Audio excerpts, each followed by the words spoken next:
En el marco de los sucesos ocurridos hace unos días en el Sáhara Occidental, en Marruecos, nos encontramos con el maestro especialista en el tema, Román López Villicaña, a quien La Voz del Árabe le da la bienvenida.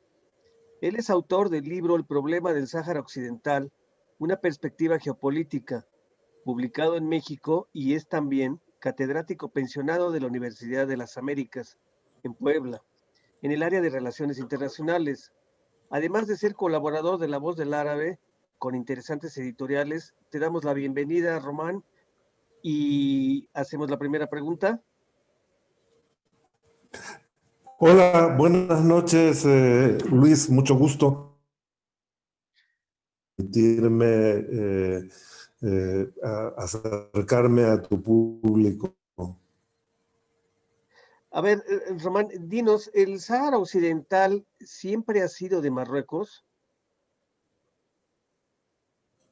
Sí, mira, Luis, sí, siempre ha sido de Marruecos, era eh, la parte sahariana, digamos, de los imperios marroquíes. Pero era, ¿qué te diré? Toda esa zona, más aparte la parte occidental, digamos, de Argelia, es decir, donde está Tinduf. Tinduf fue una ciudad que construyeron los sultanes marroquíes. Eh,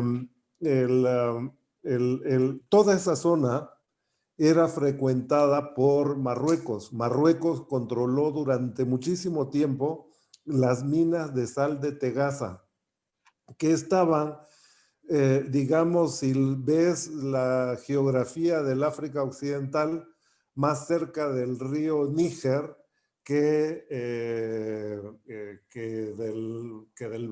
obviamente del Atlántico y del mar Mediterráneo, mucho más lejos. Entonces, el por qué las minas de sal de Tegasa eran importantes porque por ahí una parte del comercio transsahariano que era muy lucrativo se debía a eso. El, los africanos transpiran más y necesitan sal, y la sal no era un bien muy apreciado en África.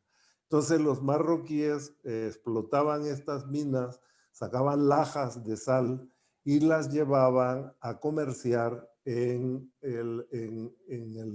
cerca del río Níger. Habían unas minas de oro legendarias que se llamaban Bagni. Ahí se supone que las crónicas dicen que el comercio, era un comercio prácticamente de mudos, porque no se entendían la lengua que hablaban los africanos con el árabe que hablaban los marroquíes. Por lo tanto, el comercio se desarrollaba de la siguiente manera: se hacían ruido con tambores y dejaban la sal, salían los africanos, veían la cantidad de sal que habían dejado y al lado colocaban el oro, que ellos consideraban que era el pago por la sal que habían llevado. Si los marroquíes, ellos se retiraban, los marroquíes se acercaban nuevamente. Si veían que el oro era suficiente por la sal, pues recogían el oro y se iban. Si no, se retiraban nuevamente exigiendo que le pusieran más oro por la sal que les estaban dejando. Y se daba a veces una especie de regateo, digamos, pero generalmente funcionaba bien. El, el territorio de lo que es Río de Oro, así se llamaba, y Saguiat del Hamra, que a alguna gente no le gusta el término Sahara Occidental, el, el, estaba poblado por tribus nómades. Entonces es muy difícil gobernar a tribus nómades. Entonces los marroquíes, Mullah Ismail sobre todo, consiguió consolidar, buscar una forma de control hacia estas tribus que son nómades, es decir, están un día en un lado y otro día en otro. ¿Cómo le cobras tributo a esta gente? Es muy difícil. Entonces, lo que hace Mullah Ismail es tener un ejército fuerte que de vez en cuando viajaba hacia la región y obviamente buscaba las tribus, les cobraba el tributo y regresaban a las ciudades marroquíes, dependiendo de dónde estuviera la capital, si en Marrakech o en Fez, etc. Aparte de eso, los sultanes de Marruecos son descendientes del profeta. Por lo tanto, existe un enorme respeto, es Amir al-Mu'minin, un enorme respeto de parte de las tribus hacia hacia el Amir el Mu'minin, hacia el dirigente, hacia lo que consideran el dirigente de la religioso. Entonces esto le da una enorme legitimidad a los sultanes y por siglos estuvieron dominando y controlando esa región. El laudo arbitral de la Corte Internacional de Justicia que salió por ahí en los años 60 lo dice claramente, dice que existían ligas de pleitesía. Lo que pasa es que como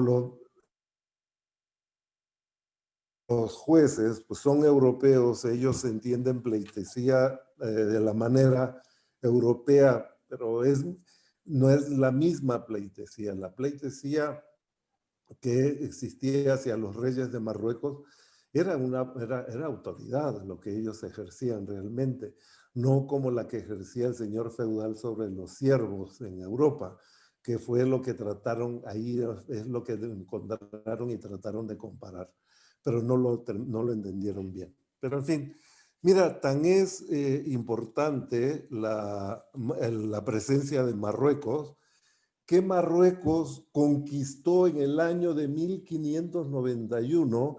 Hay una batalla en Tondibi, cerca de Gao, que era entonces la capital del imperio Songhai, en África subsahariana, ya en el Sahel, a las orillas del río Níger, y los marroquíes conquistaron el imperio Songhai y lo convirtieron en una provincia marroquí. Songhai está hasta el río Níger, ve dónde está la ciudad de Gao.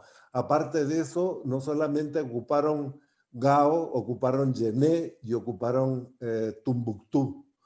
Estas ciudades se convirtieron en provincias de Marruecos. Obviamente hay una especie de sobreexpansión imperial.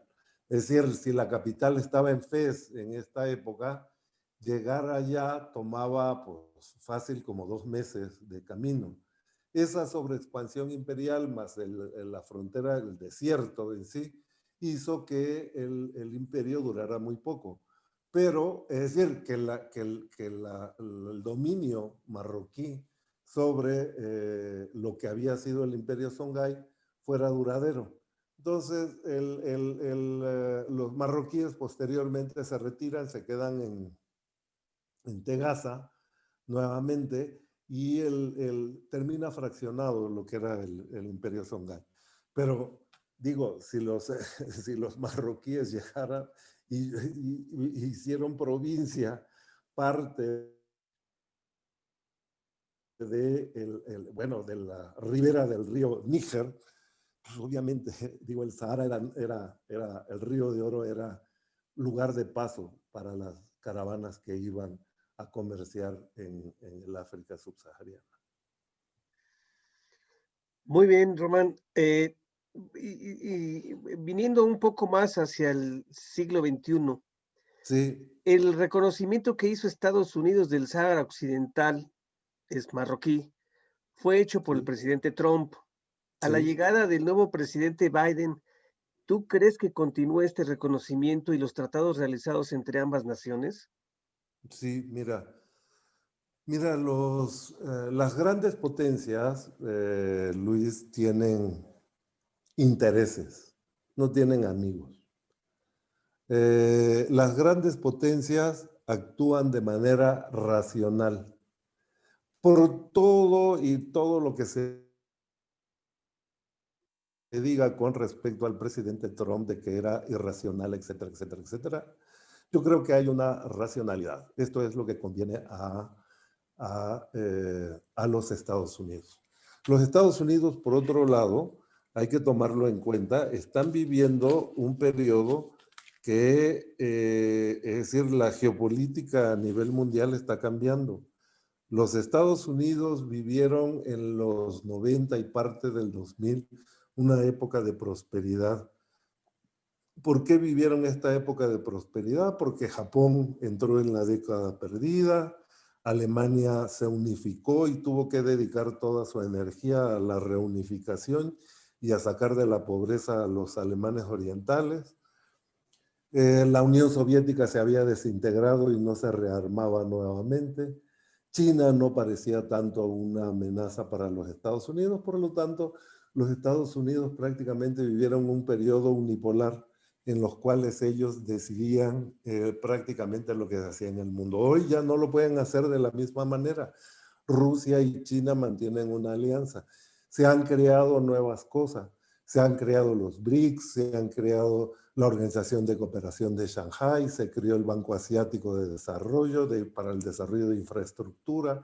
Los chinos siguen insistiendo en la nueva ruta de la seda, etcétera, etcétera. O sea, ya no es lo mismo. Los Estados Unidos entonces tienen que cuidar sus intereses. Yo creo que el presidente Trump lo que veía era que los Estados Unidos, se había sobreexpandido, tenía que volver a una especie de aislacionismo y concentrarse en cómo recuperar la hegemonía pasada, la hegemonía que tuvo durante ese momento unipolar. Y él, creo yo, que intuía que una de las maneras era hacer regresar todas las empresas que habían salido de los Estados Unidos y que regresaran a los Estados Unidos para que dieran nuevamente empleos y con esto congraciarse con su base de apoyo, popular de apoyo, que son blancos venidos a menos, que se han quedado sin trabajo porque muchas de estas empresas se fueron a China, se fueron a Vietnam, se fueron a otros lados, algunas a México o América Latina, etcétera. Entonces, eso lo veía Trump, pero también ven los Estados Unidos una cuestión en el Atlántico. Aunque él haya despreciado a la Unión Europea un poco y haya apoyado el Brexit como para jugarle una mala pasada a la Unión Europea, de todas formas, en la cuenca del Atlántico la siguen considerando como la cuenca de ellos. Por lo tanto, el reconocimiento a el Sahara, como es decir, al Sahara marroquí, que es de Marruecos, no es una cuestión fortuita, no va a cambiar, porque es estratégico. Los Estados Unidos ya abrieron un consulado en Dakhla. Esa costa de Marruecos está enfrente de los Estados Unidos, está enfrente de la parte sur de los Estados Unidos. Es estratégica, está frente bueno, casi un poco más acá, está frente a Florida y al Golfo de México, más o menos, porque finalmente, si lo vemos, el trópico de Cáncer pasa por el norte de México, el mismo que pasa allá, más adelante. Entonces, está enfrente, es estratégico para los Estados Unidos. Estados Unidos no va a dejar que una potencia hostil a los Estados Unidos se instale un régimen títere y cree un pseudoestado en un lugar donde nunca hubo estado, por otro lado, ¿no? En un territorio como es el Sahara marroquí, no va a pasar. Y no creo que cambie con Biden. No creo que cambie. Esta política va a continuar. En la misma situación, la nueva relación diplomática de Marruecos para con Israel fue a cambio de algo con Estados Unidos, quizá por el reconocimiento del Sáhara Occidental. Ya, fíjate que esa es una opinión que tiene mucha gente, pero La relación entre Marruecos e Israel ya tiene mucho tiempo, ¿eh? Es más, había una oficina de intereses que todavía está ahí es propiedad, creo que de Israel, la sede, y los marroquíes tenían una oficina de representación en Tel Aviv. Y creo que todavía ahí está el lugar. Digo, todavía no se transforman en embajadas, eran oficinas de intereses. Pero la relación que existe entre ellos es bastante. Muchos judíos marroquíes emigraron a Israel, no porque los marroquíes lo hayan echado, porque no ocurrió como en otros lados, donde sí se dio hostilidad hacia los judíos y los judíos tuvieron que irse a Israel. En el caso de Marruecos no, emigraron porque muchos de los que emigraron fueron porque ellos quisieron irse a Israel y regresan a Marruecos de vacaciones y están allá porque se acuerdan de que era su tierra. Es más, Shimon Peres seguido pasaba a Marruecos a platicar con el sultán. Con que se consultaban en lo que podía parecer. Eran visitas informales. Digo, no había una formalidad como tal. Entonces, no me extraña el que se haya reactivado nuevamente la relación entre Marruecos y el Estado de Israel. Es más, los países del Golfo Pérsico hace tiempo que tienen también una relación, han tenido una relación ahí con Israel y ahorita más abiertamente, por ejemplo, en el caso de Bahrein, en el caso de los Emiratos, y incluso la Arabia Saudita misma, aunque trate de ocultarlo, pero es como los sauditas intuyen de que Irán es su principal enemigo, entonces le conviene en cierta forma el mantener una especie de alianza con el Estado de Israel, que es el Estado más poderoso de la región. Y por otro lado, mira, Luis, Israel es un Estado de la región. Quierase o no, ya Israel tiene ahí, ya va para decir, de estar ahí en el territorio, ya tiene más de 60 años, es decir, ya va caminando hacia 3/4 de siglo. Es un Estado que está ahí, que no va a desaparecer de la noche a la mañana y que forzosamente, bien o mal, van a tener que llegar a un arreglo y van a tener que establecer relaciones. Se han tardado. Tal vez la cuestión palestina sí se hubiera establecido, si hubieran establecido relación de amistad entre Israel y los países árabes, tal vez los países árabes hubieran podido sacar de por vía pacífica y demás mejores condiciones para los palestinos de las cuales se encuentran hoy. Eh, el, uh, Hay un potencial enorme, por otro lado, de integración. Los israelíes han avanzado mucho en la cuestión del riego, en el manejo del agua, que esto serviría muchísimo para muchos países de Medio Oriente. En la cuestión agrícola, en el desierto y demás. Es más, en México hemos importado de ellos técnicas para el manejo del agua, por ejemplo, en el Valle de Guadalupe, que está muy escasa el agua, ¿no? Ellos tienen también experiencia en desalinización, tienen procesos de desalinización interesantes. En fin, yo digo que tienen un potencial muy grande para integrarse y desde el punto de vista económico, yo creo que podrían salir allí cuestiones, se mezclaría la población árabe y los campesinos árabes con la tecnología israelí. Yo creo que podría salir algo interesante, pero en fin, todavía la cuestión palestina sigue pesando y si lo ves, por ejemplo, el otro día publicaron unas encuestas en Marruecos, como cerca del 80% de la población marroquí todavía no quiere bien a los judíos, al Israel, pues. hacia un... O sea, en pocas palabras, podemos decir que esto es más que nada una cuestión económica y una reintegración o una oficialización de las relaciones árabe-israelitas. Marroquí-israelíes, no diría yo tanto. Mira, No, Egipto ya tiene relaciones con ellos, poco a poco. Jordania ya tiene relación, Bahrein ya tiene relación, los Emiratos están en relación, Sudán está, Marruecos ahora ya tiene relación. Es decir, poco a poco, es decir, va a ir, yo creo que las cosas van a caer por su peso. Te digo, no, Israel está ahí y no va a desaparecer de la noche a la mañana. En algún momento van a tener que tener relaciones entre ellos. Y es más, las relaciones a veces se dan y no se dan cuenta. Me platicaban una vez de una fiesta en el palacio del emir de Kuwait, creo, y de postre estaban dando chocolates y los chocolates eran hechos en Israel. no, es lo que te decía yo, simplemente se está oficializando, ¿no?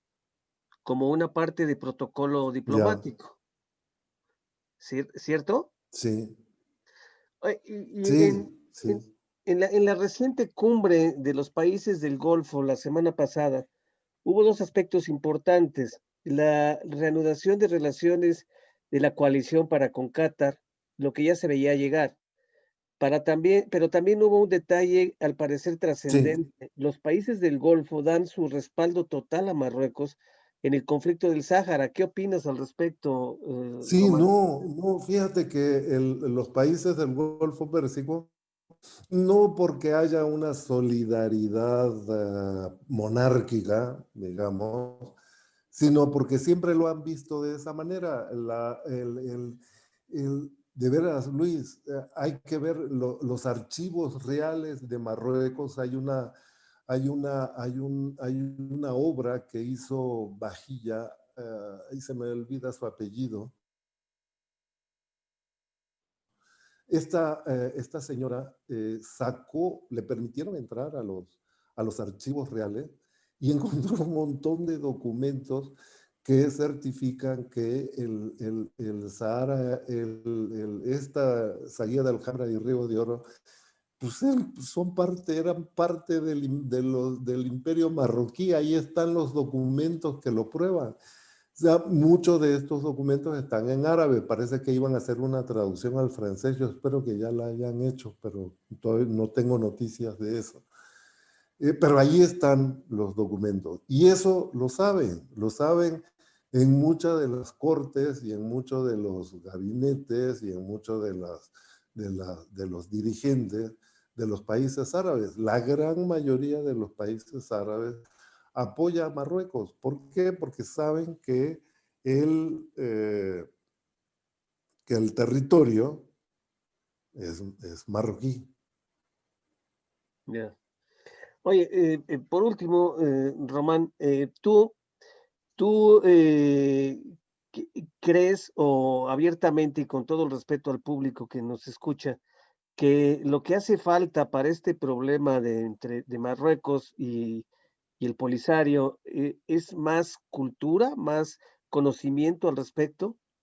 Porque se nota que mucha gente habla y habla defendiendo al Sáhara como si fuera saharaui, como si fuera algo que nació independiente, ¿estás de acuerdo?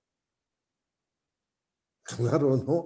Es lo que yo argumentaba por ahí en un artículo que creo que me publicaste, de que la gente lo toma como si fuera realmente, es decir, se hubiera dado la ocupación de un estado, de una nación, lo cual es, es totalmente falso. No ha habido estado en esa zona, no hay una nación tampoco. Bueno, la nación estaría en proceso de formación, lo que hay es las tribus, los Geibat, que son la más importante, que a lo mejor ellos podrían ser como la, la tribu dominante, digamos, dentro de la región. Todo esto le han dado valla al rey de Marruecos, es decir, reconocen la autoridad de el rey Mohammed VI. Sí, en parte hay un desconocimiento muy grande. Hay que procurar, y yo creo que habría que decirles a esta publicación de todos estos documentos, que son 3 tomos enormes de documentos que se sacaron de los archivos reales, de que se traduzcan al español incluso, no solamente al francés, sino al español, y que se difunda esto para que la gente conozca el fondo del problema. Te digo, en México lo que conocemos es la versión de los saharauis porque llegaron de la mano de los argelinos y ellos se encargaron de difundir su propia versión, la versión de ellos, es decir, Marruecos es una nación invasora, nos ha venido a invadir, etcétera, etcétera. Cuando tú lo sabes, que ahí no debieron haber cedido los marroquíes disociaron el Sahara de Sidi Ifni. Sidi Ifni, España les ofreció recuperar Sidi Ifni y luego tratar la cuestión del Sahara. Eran conjuntas, las dos cosas se tenían que liberar al mismo tiempo. Ahí fue un error de parte de los que dirigen la política exterior marroquí, de haber separado el Sidi Ifni del resto del Sahara, porque debió haber sido el paquete completo. Y se hubieran evitado todo este problema que hubo después, en el cual obviamente Argelia mete la mano, salen estos estudiantes que estaban en contra del el rey en las universidades marroquíes, salen huyendo para Argelia. Argelia les da apoyo y crean esta cosa, ¿no? El conflicto y el problema que hasta ahora dura. Pero bueno, mira, hay que trabajar mucho, hay que picar mucha piedra para que se dé a conocer la verdad que está ahí detrás. Y parte de esto, como tú dices, es falta de conocimiento. ¿Por qué? Porque la gente luego no lee historia. Y si uno no conoce la historia, pues uno no conoce por qué las cosas están como están y por qué las cosas pasan, ¿verdad? En fin, ese es un aspecto del conflicto y que creo yo que en México, pues durante mucho tiempo, imagínate, desde los fines de los 70, llegaron los saharauis y pues se han dedicado todo ese tiempo a difundir su versión. Y se metieron a las prepas y se metieron a todos lados y en todos lados daban su versión, a grado tal de que hay gente que cree firmemente lo que tú decías, ¿no? De que Marruecos había invadido una nación o un estado que había sido colonizado, lo cual no es cierto. No, nada de eso no tiene nada que ver con la realidad. Fue la gloriosa época del presidente Luis Echeverría, Fíjate que sí, pero me parece que fue con López Portillo, ¿eh? cuando se definió. Porque fue después de la conferencia de La Habana, cuando se reconoció de una conferencia de los países no alineados, y era el embajador Jorge Castañeda Álvarez de la Rosa, era en esa época el secretario de Relaciones Exteriores. Él va a esta conferencia y ahí da el reconocimiento porque yo creo que lo engañaron, la verdad, le dijeron, ¿sabe qué? Que ya se va a independizar el Sahara, finalmente sí, y como los mauritanos habían perdido, ya no podían continuar la guerra en contra de los polisarios apoyados por los argelinos, le habían puesto bombas a la banda transportadora de hierro que sacaba de Suaret a la costa.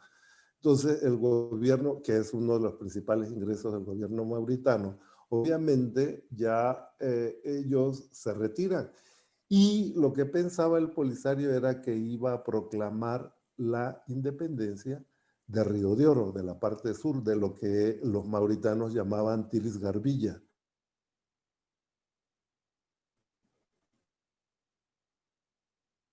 Recuperaron su territorio, que lo habían dejado en manos de los mauritanos un tanto para que Franco se los regresara, que fue lo que hizo. Es decir, el general Franco les regresó el territorio. Ya.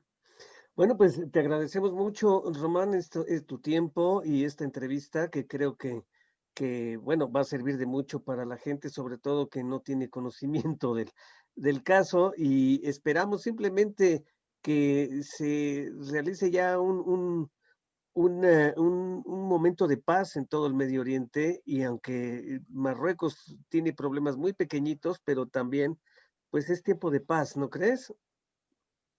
Claro, no, mira, yo creo que hay varias formas.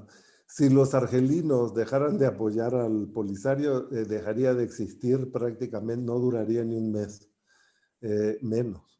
Si lo dejaran de apoyar. Y por otro lado, está el proyecto de paz marroquí, que yo creo que es muy bueno, el de autonomía amplia bajo la soberanía de Marruecos. Te digo, mira, me tocó, un día iba yo caminando en Dakhla, de donde había sido una conferencia, y tenía yo que caminar hasta un hotel donde me estaba quedando, y me acuerdo que nos dieron un ride a dos personas. Y el que iba manejando el coche era pro Polisario, pero pro Polisario a más no poder. Y ahí andaba como si nada, Fíjate. vive ahí. No quiere a los marroquíes, dice que no, que ya que quieren su independencia o que ya no le dije nada, porque yo dije, ¿para qué me busco dificultades ahorita? Pues Entonces, pero lo que te quiero decir es que hay bastante libertad en estas ciudades. Es decir, si toleran a gente incluso del Polisario que son enemigos, pues mira. Pero lo que te digo, la autonomía amplia puede ser, yo creo, ahorita lo mejor en puerta para la solución del conflicto. bueno, pues esperamos poder hablar de esa autonomía es tema para otra entrevista. Román, desde aquí Claro. te agradezco tu tiempo y bueno, seguimos en contacto. Al contrario, Luis, gracias a ti y a La Voz del Árabe por concederme el espacio. Hasta luego, amigo. Adiós.